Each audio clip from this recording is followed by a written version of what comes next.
ಸ್ನೇಹಿತರೆ, ಎಂದಾದರೂ ನೀವು ಈ ರೀತಿ ಯೋಚಿಸಿದ್ದೀರಾ? ಅದು ಇಂದಿಗೂ ವಿಶಾಲವಾದ ಹಾವು ಆದ ಟಿಟಾನೋಬೋವಾ ನಮ್ಮೆಲ್ಲರ ಮಧ್ಯೆ ಬದುಕಿದ್ದರೆ ಏನಾಗುತ್ತಿತ್ತು? ಅದು ನಮ್ಮನ್ನ ತಿನ್ನುತ್ತಿತ್ತ?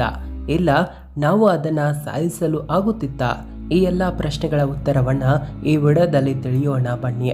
ಇಂತಹ ರೋಮಾಂಚನಕಾರಿ ವಿಡಿಯೋಗಳನ್ನ ದಿನವೂ ನೋಡಲು ಚಾನಲ್ ಕೆಳಗಡೆ ಇರುವ ಕೆಂಪು ಬಟನ್ ಒತ್ತಿ, ಹಾಗೆ ಪಕ್ಕದಲ್ಲಿರುವ ಬೆಲ್ ಕೂಡ ಒತ್ತಿ ಆಲ್ ಅಂತ ಕ್ಲಿಕ್ ಮಾಡಿ.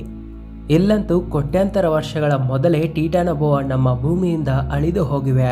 ಆದರೆ ಒಂದ್ ವೇಳೆ ಅವು ಇಂದಿಗೂ ಜೀವಂತವಾಗಿ ಇದ್ದಿದ್ರೆ ನಿಮಗೆ ಬೀದಿಗಳಲ್ಲಿ ದೈತ್ಯಾಕಾರದ ಹಾವು ಓಡಾಡುವುದು ಮತ್ತು ತುಂಬಾನೇ ಶಕ್ತಿಶಾಲಿ ಹಾಗೂ ಮನುಷ್ಯನಿಗಾಗಿ ತುಂಬಾನೇ ಭಯಾನಕವಾಗಿ ಕಾಣಿಸುತ್ತಿದ್ದವು.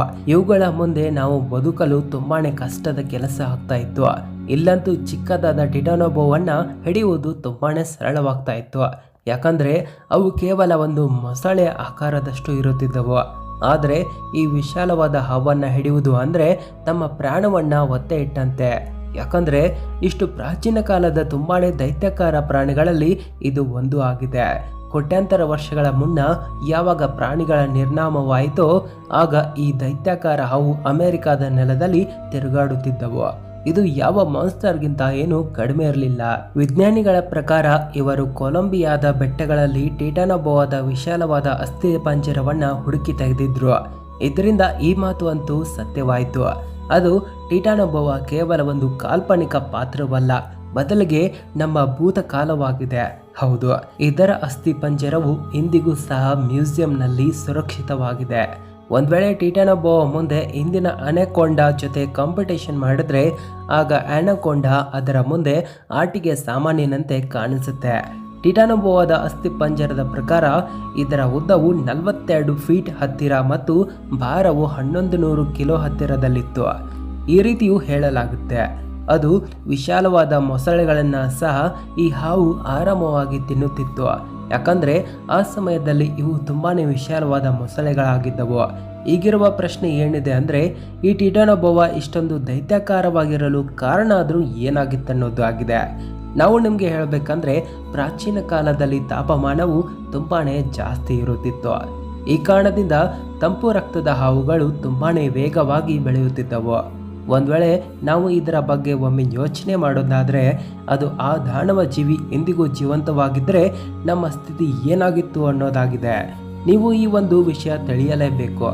ಇವು ಕೇವಲ ಭೂಮಧ್ಯೆಯ ರೇಖೆಯ ಹತ್ತಿರದಲ್ಲಿ ಮಾತ್ರ ಬದುಕಲು ಸಾಧ್ಯ. ಯಾಕಂದ್ರೆ ಇವು ಬಿಸಿಯಾದ ಸ್ಥಳದಲ್ಲಿ ಮಾತ್ರ ಇರುತ್ತಿದ್ದವು. ಇವು ನಾರ್ತ್ ಮತ್ತು ಸೌತ್ ನಲ್ಲಿರುವವರಿಗೆ ಒಳ್ಳೆಯ ವಿಷಯ ಆಗಿದೆ. ಎರಡನೆಯ ಫ್ಯಾಕ್ಟ್ ಏನಿದೆ ಅಂದ್ರೆ ಟಿಟಾನೋಬೋವಾ ಹೆಚ್ಚಾಗಿ ನೀರಿನಲ್ಲಿ ಮಾತ್ರ ಬೇಟೆಯಾಡುತ್ತಿದ್ದವು. ಇವುಗಳಿಂದ ಉಳಿದುಕೊಳ್ಳಲು ಕಾಡಿನಲ್ಲಿರುವವರು ತಮ್ಮ ಮನೆಗಳನ್ನ ಮರದ ಮೇಲೆ ಅಥವಾ ಬೆಟ್ಟಗಳ ಮೇಲೆ ಮಾಡಬೇಕಾಗುತ್ತಿತ್ತು. ನ್ಯೂಸ್ ಪೇಪರ್ ಮತ್ತು ಟಿವಿಗಳಲ್ಲಿ ನಿಮಗೆ ಟಿಟಾನೋಬೋವಾ ದಾಳಿಗಳ ಸುದ್ದಿಗಳು ನೋಡಲು ಸಿಗುತ್ತಿದ್ದವು. ಸೈನಿಕರು ತಮ್ಮ ವೈರಿಗಳು ಅಲ್ಲದೆ ಇಂಥ ಹಾವುಗಳೊಂದಿಗೆ ಹೊಡೆದಾಡಬೇಕಾಗುತ್ತಿತ್ತು.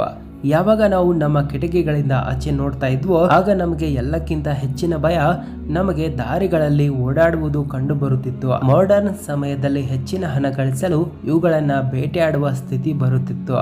ಇದಂತೂ ಸರಳವಾದ ಕೆಲಸ ಅಂತೂ ಆಗ್ತಾ ಇರಲಿಲ್ಲ. ಇಲ್ಲಿ ಈ ಹಾವುಗಳನ್ನ ಸುಲಭವಾಗಿ ಹಿಡಿಯಬೇಕು ಅಂದ್ರೆ ಈ ಮೊಸಳೆಗಳನ್ನ ಬಳಸಬೇಕಾಗುತ್ತಿತ್ತು. ಯಾಕಂದ್ರೆ ಟಿಟಾನೋಬೋವಾಗೆ ಅತ್ಯಂತ ಪ್ರಿಯವಾದ ಆಹಾರವು ಮೊಸಳೆಗಳೇ ಆಗಿದ್ದವು. ಮತ್ತು ಯಾವಾಗ ಇವು ಮೊಸಳೆಯನ್ನ ತಿನ್ನುತ್ತಿದ್ದವೋ ಆಗ ಅದನ್ನ ಬೇಟೆಯಾಡಲು ಒಳ್ಳೆಯ ಸಮಯ ಆಗುತ್ತಿತ್ತು.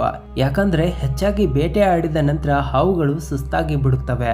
ಇಲ್ಲಿಯ ತನಕ ಟೈಟಾನೋಬೋವಾದ ಅಂತ್ಯ ಹೇಗಾಯ್ತು ಅಂತ ಸರಿಯಾಗಿ ಯಾರಿಗೂ ಗೊತ್ತಿಲ್ಲ.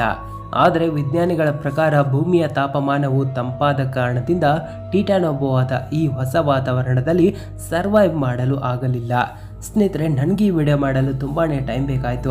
ಆದರೆ ನಿಮಗೆ ಇದನ್ನು ಲೈಕ್ ಮಾಡಲು ಕೇವಲ 1 ಸೆಕೆಂಡ್ ಬೇಕಾಗುತ್ತೆ. ಈ ಕಾರಣದಿಂದ ವಿಡಿಯೋನ ಖಂಡಿತ ಲೈಕ್ ಮಾಡಿ, ಹಾಗೆ ವಿಡಿಯೋ ಕೆಳಗಡೆ ಇರುವ ಕೆಂಪು ಬಟನ್ ಒತ್ತಿ ಮತ್ತು ಪಕ್ಕದಲ್ಲಿರುವ ಬೆಲ್ ಕೂಡ ಒತ್ತಿ ಚಾನಲ್ಗೆ ಸಬ್ಸ್ಕ್ರೈಬ್ ಆಗಿ. ಹಾಗೆ ವಿಡಿಯೋ ನೋಡಿದ್ದಕ್ಕಾಗಿ ಧನ್ಯವಾದಗಳು. ಪ್ಲೀಸ್ ಸಬ್ಸ್ಕ್ರೈಬ್ ಆಗೋದು ಮರಿಬೇಡಿ.